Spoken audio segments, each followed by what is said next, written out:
Zhou, thank you very much for joining DW here at the Munich Security Conference. Now, you're a former senior colonel in China's military in the PLA, and you're a member of the Chinese delegation here, and we've heard from Wang Yi, China's top diplomat, making a speech here, a very impactful speech, certainly. Now, he spoke, let's pick up on one thing he spoke about, the importance of sovereignty and territorial integrity. He said these are cornerstones of the international system. Now, I just want to be clear, I mean, should we understand that as a criticism then of the Russian invasion of Ukraine, which was, of course, a breach of Ukraine's territorial integrity? Well, China as a country that is not fully reunited certainly is more concerned with this issue of sovereignty. So we understand how sovereignty matters really, be it in China or in the rest of the world. Talking about this war, I'm sure Mr. Wang Yi is referring to the war in Ukraine, and clearly I believe this is a violation of sovereignty of one country by one country of another. Yeah, this is clear. But I think China's thoughts on this issue just goes a bit further to the root causes, because if you talk about a murder, the investigation always starts from murder, but actually the murder was planned a long time ago. So because we have some sympathies with Russia in knowing that the fundamental reason for Russia to take this kind of military action is because of NATO expansion. And actually Russian leaders have been talking about this ever since the Soviet time, from Mikhail Gorbachev to Boris Yeltsin to President Putin. And what makes President Putin different from his predecessor? He not only gave warning, but he also carried it into action. So then we have this question: why would he do this? So people talk about the sphere of influence. Sphere of influence is a dirty word, yeah.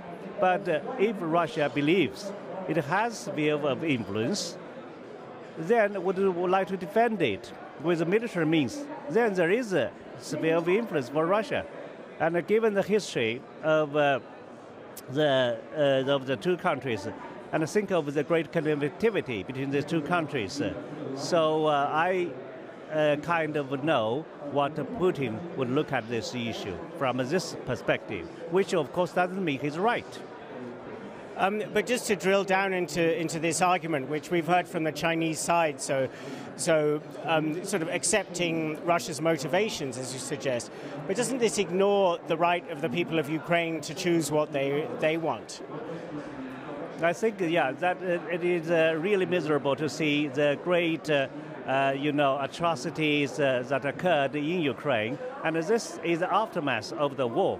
So to see the results, well, you, of course, need to know who actually has made this possible. That is the right way of thinking. But you also need to know why this has happened at all. And that is the root cause of this thing. Yeah, we just simply look at these things in front of us without, thinking about how it actually has happened. And without knowing how it has happened, you don't know how to resolve this eventually. But it is interesting to see, so China has been very openly critical of what it seems sees as, Western, what you described, NATO expansion into Eastern Europe. But it has not been critical of Russia for the invasion. And you described the invasion, well, it is the murder, not the motive. It is the actual crime, not the reason for it. Why doesn't China simply say, this is wrong? I think China would put it in a more balanced or subtle way, because by stressing the importance of sovereignty, I believe that China has already made its attitude clear. And I believe at this conference, Mr. Wang Yi has actually spent more time talking about the importance of sovereignty. And he talked about this as a principle, and he talked about this as found in UN Charter. So I think this message should be already clear to all the people here. It cannot be misunderstood. But I'm still curious because, it's still leaving it on the level of implication rather than explicit language, whereas China is very clearly using explicit language with respect to its criticism of the United States. why is it holding back on Russia but not holding back on America? Well, I think there is a difference, indeed, in our attitude toward the United States and toward Russia, because we were taken differently by these two countries as well. We were taken by the primary competitor of the United States, and we were taken as the strategic partners by by Russia. So therefore, the attitude of these two countries are different toward China, and we have to consider China is also Russia's largest neighbor, and vice versa. So in this regard, we have to make sure that our relationship with Russia is a good one, a sustainable one. When you look at the China-Russia relationship, do not always judge it, from the eyes of a third person. This relationship has to be put into context of bilateral relationship. But if you look at this from the bilateral relationship, then you would understand, we really need to develop this relationship with Russia because we're not just a neighbor, because both of us have all what we need from each other. But so this kind of a good relationship should be a good and a normal state-to-state relationship.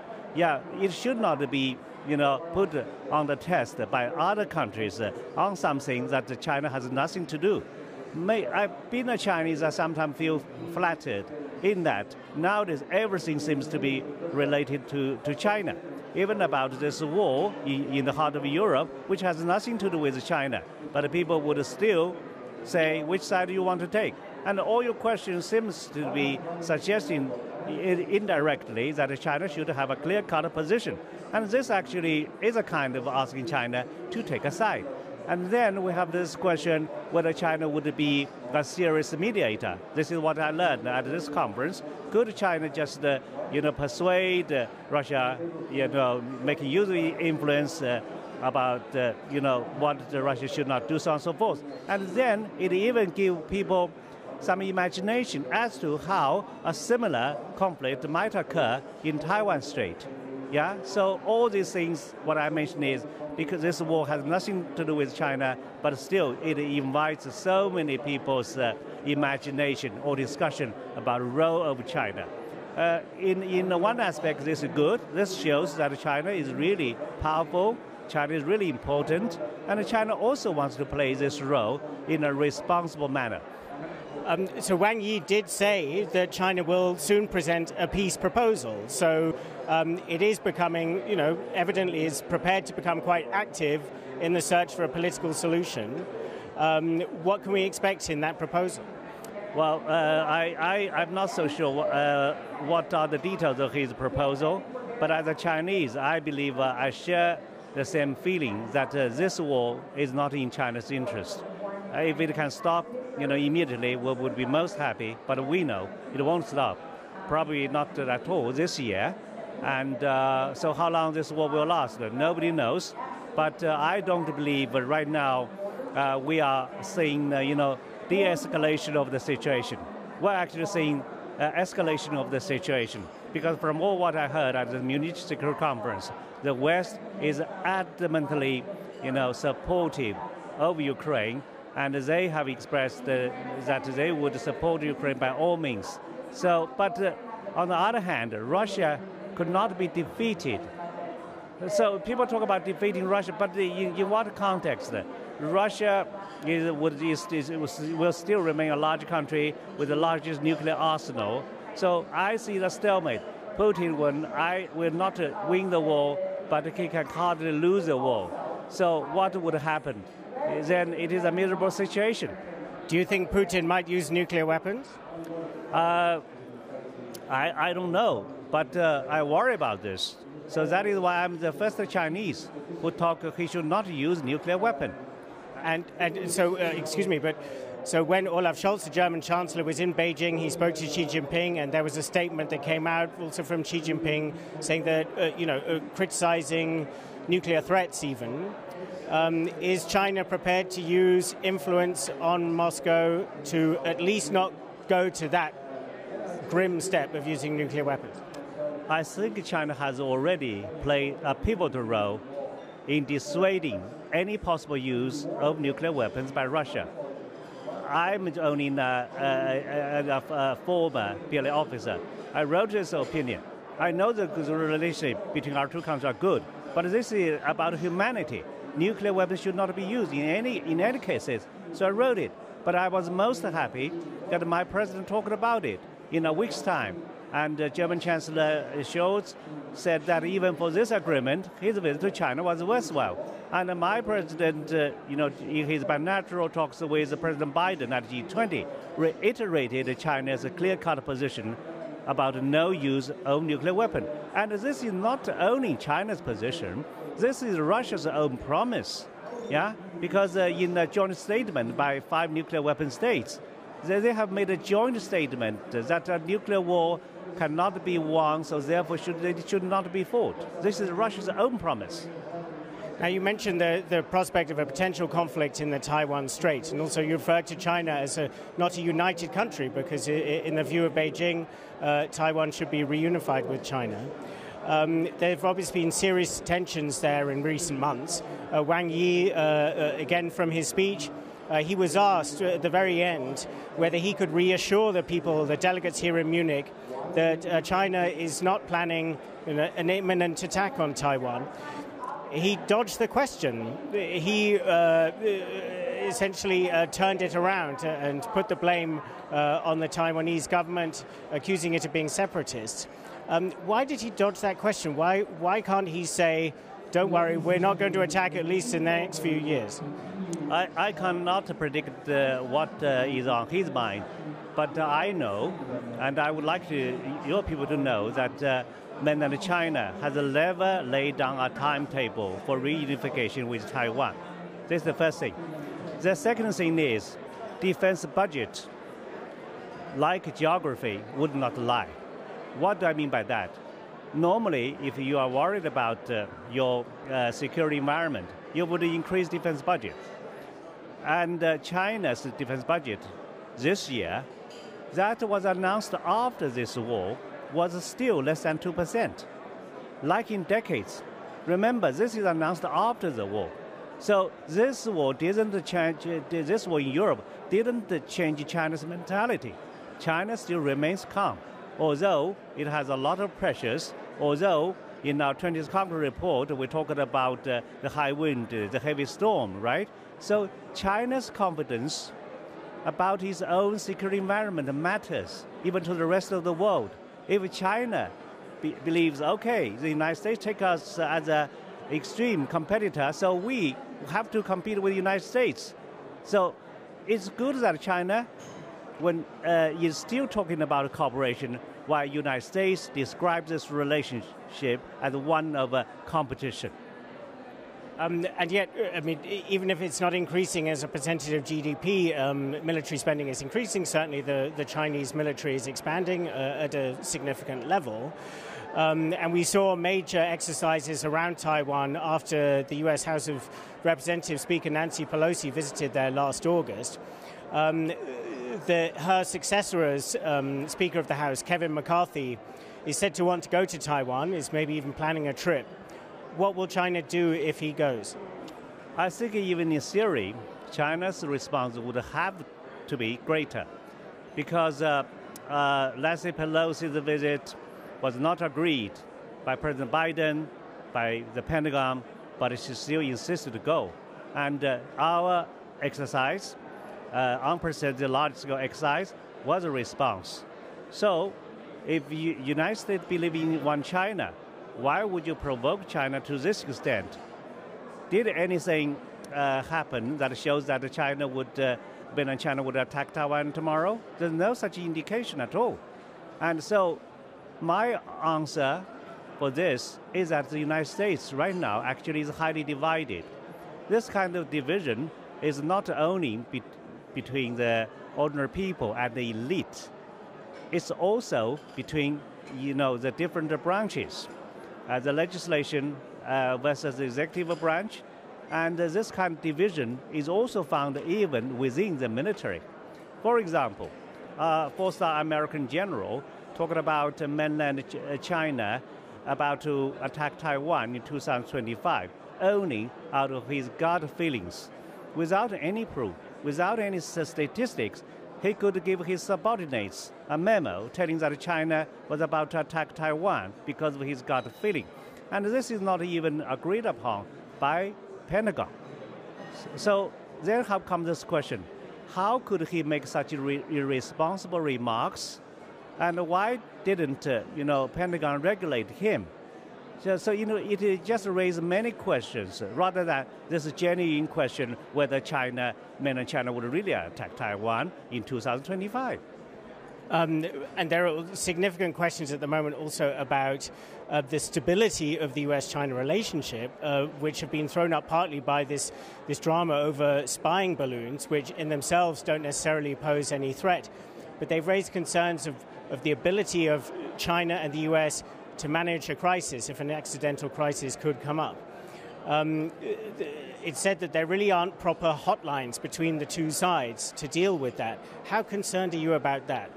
Well, this question basically is about how possibly we could, have some kind of guardrails about the relationship, to make it stable. And ironically, both sides have the same good wish, but they don't know how to do it. Yeah, you see, because if you talk about setting up guardrails, it's difficult in that the weaker side probably would consider the stronger one want to freeze the status quo so as to maintain a kind of superiority. So guardrail can only be established when the strength of the two sides is more or less equal. And this is found during the Cold War, because ever from the very beginning of the Cold War, the strengths of the two superpowers were more or less equal. So they could establish so many confidence-building measures, especially in nuclear fields. And this is not the case between Chinese and America's military strengths. We are much weaker than the United States, but in a way it doesn't matter. But not for much longer. It's anticipated, I think, that the Chinese military will approach parity with the United States in quite important ways, say in the 2030s. So does that mean that until the 2030s, we're going to have to get by with none of these hotlines and guardrails between the US and China? Well, I don't think by 2030 the Chinese military will be as strong as the US military, because previously we only talk about China becoming world-class military by mid-century. We still have a long time to go.